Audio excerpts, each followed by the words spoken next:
ऐसा देखने में आ हाँ, रहा है कि हम कहने के लिए तो 21वीं शताब्दी के लिए समाज में हैं, लेकिन अभी भी समाज में जो पुरानी बंदिशें हैं, कुछ कुप्रथाएँ हैं, अस्पृश्यता इत्यादि हैं, वो आज भी समाज में मुखर हैं और आज भी शादी-विवाह, बारात या अन्य किसी चीज़ों को लेकर के हम देखते हैं, तो हमारे मूल निवासी बहुजनों के साथ काफ़ी ज़्यादतियाँ होती हैं और उनको परेशान किया जाता है।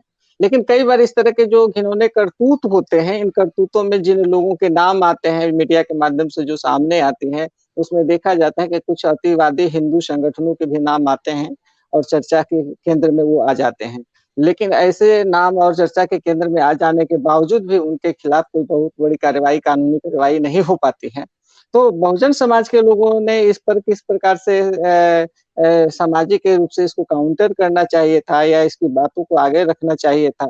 जहाँ हम कहीं देखते हैं कि इस तरह के कोई घटनाएँ होती हैं तो उनको कानूनी संरक्षण भी प्राप्त हो जाता है या उनके मामले में कानून के सज़ा की प्रक्रिया हो या अन्य ट्रायल चलाने के मामले हो, काफ़ी लंबे खींचे जाते हैं और इस प्रकार से उनको लाभ पहुँचाने की कोशिश की जाती है। तो इन सारी परिस्थितियों में आम बहुजनों को किस प्रकार से इन चीज़ों को काउंटर करते हुए अपने विकास और समृद्धि के लिए काम करना चाहिए? इसके देखिए इस समय जो इस परिस्थितियां हैं, राजनीति में तो सत्ता में जो बैठे हुए हैं वो हमारे बहुजन आंदोलन के विरोधी हैं। और इसमें भी कोई शक नहीं कि अगर राजनीतिक सत्ता में पहुंचे तो हमारे कंधों पे चलकर पहुंचे हैं। तो वो तो 15% है, हमने ही उनको वोट दिया, वो हमारे समाज ने उनको वोट दिया, इसलिए पहुंचे हैं। जी। राजनीतिक सत्ता उनके पास है, हमारे समाज के तमाम चाटुकार लोग उनके उनको मजबूत करने में लगे हुए हैं। और इस समय जो जुडिशरी है वो भी उनके साथ है। आप देखिए कि बहुत सारी घटनाएं हुई हैं जहां पर जुडिशरी हमारा साथ देने के बजाय उनके मतलब संविधान का साथ देने के बजाय उनके साथ खड़ी हो गई।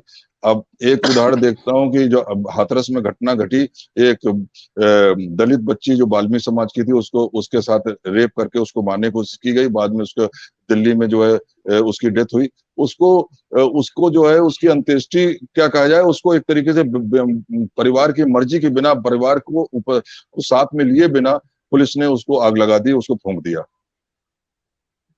उस समय उसकी रिपोर्ट करने के लिए केरल से एक पत्रकार आ रहा था, कप्पन, उसको जो है गिरफ्तार कर लिया गया और राष्ट्र विरोधी कानून के तहत उसको जेल में डाल दिया गया। आज तक उसको जो है बेल नहीं मिली है, जमानत नहीं मिली है।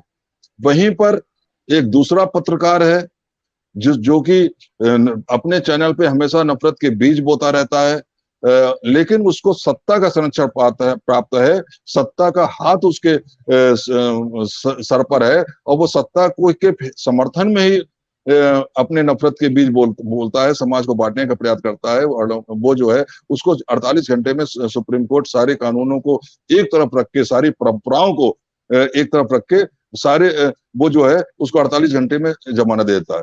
तो इस तरीके से आप देखें, और उसी प्रकार से आप आरक्षण के आधार पर देखें, आरक्षण में जबकि 9 जजों की बेंच इंदिरा साहनी केस में ये कह चुकी थी कि आरक्षण मौलिक अधिकार है।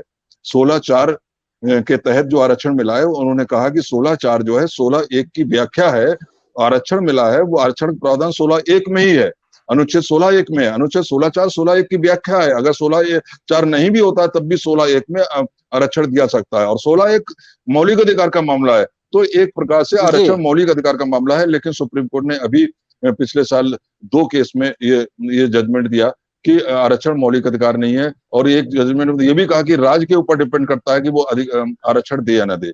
ये स्थिति इसलिए आई है कि आज हम कमजोर हो गए हैं, हमारे सामाजिक संगठन उतनी बड़ी ताकत के साथ समाज में अपना प्रभाव जमाने में सफल नहीं हुए जैसा कि आज से 15-20 साल पहले था। इसलिए चाहे जुडिशरी हो, चाहे राजनीतिक ताकतें हो, वो अपना एजेंडा पूरा करने में लगी हुई है और राजनीतिक ताकतों का साथ जुडिशरी भी दे रही है, वो हमारा साथ नहीं दे रही है। मतलब संविधान में जो हमारे अधिकार दिए हैं, उन अधिकारों के लिए की जो सुरक्षा देने का दायित्व सुप्रीम सर्वोच्च न्यायालय का है, वो हमें देने में असफल है। इसके लिए अ, हमें निश्चित रूप से वामसेप को, समाज को जागरूक करना होगा। अगर समाज में चेतना जागृत होती है, एक भय कि आपको ये बताना होगा कि ये जो इस तरीके से हो रहे हैं उसका दुष्परिणाम क्या हो सकते हैं, वो जी। दुष्परिणाम को के प्रति जागरूकता अगर नहीं लाते हैं तब तक कुछ नहीं हो सकता। आप एक उदाहरण मैं बताता हूँ कि 2 अप्रैल 2018 को जो आरक्षण SC/ST एक्ट के समर्थन में जो आंदोलन हुआ, सुप्रीम कोर्ट जी। ने एक उस एक्ट को कमजोर करने का एक फैसला दे दिया। उस फैसले को बदलने के लिए सरकार तैयार नहीं हुई है। उन्होंने मना किया, उन्होंने ऐसा कुछ भी संकेत नहीं दिया कि वो कोई भी बिल लाकर उस सर्वोच्च न्यायालय के फैसले को पलटेंगे, जबकि उनसे डिमांड हो रही थी। बिना किसी नेतृत्व के पूरा समाज सड़क पर उतर आया। उसमें उनकी जानें भी गई, बहुत लोगों की आपस में झगड़ा हुआ तो गोलियां चली, उसमें उनकी मृत्यु भी हुई, FIR भी तमाम दर्ज। लोग उसमें जेल में भी गए।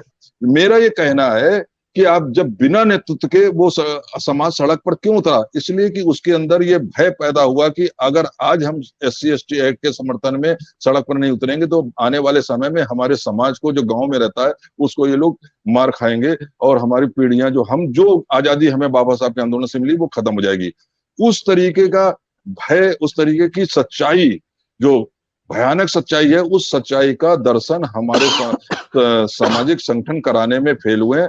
उस काम को करने की आवश्यकता है। अगर हम गांव-गांव जाकर समाज में इस तरह की छोटी बैठकों के साथ या बड़ी बैठकें, जहां बड़ी बैठक संभव हो वहां बड़ी बैठक करें, जहां छोटी बैठक संभव हो वहां छोटी बैठक करें, और उनमें ये चेतना फैलाएं कि किस प्रकार से ये जो सत्ता में बैठे हुए लोग आपके खिलाफ षड्यंत्र कर रहे हैं और कहां-कहां पर कैसे-कैसे आप ही के आदमी उस षड्यंत्र में भागीदार हो रहे हैं, तो निश्चित रूप से ये सफलता मिल सकती है। उसके लिए बड़े संगठनों को आगे आना होगा, जिनके कार्यकर्ता जगह-जगह फैले हुए हैं, ताकि एक ठोस रणनीति के तहत दूसरे संगठनों को भी साथ में लाया जा सके।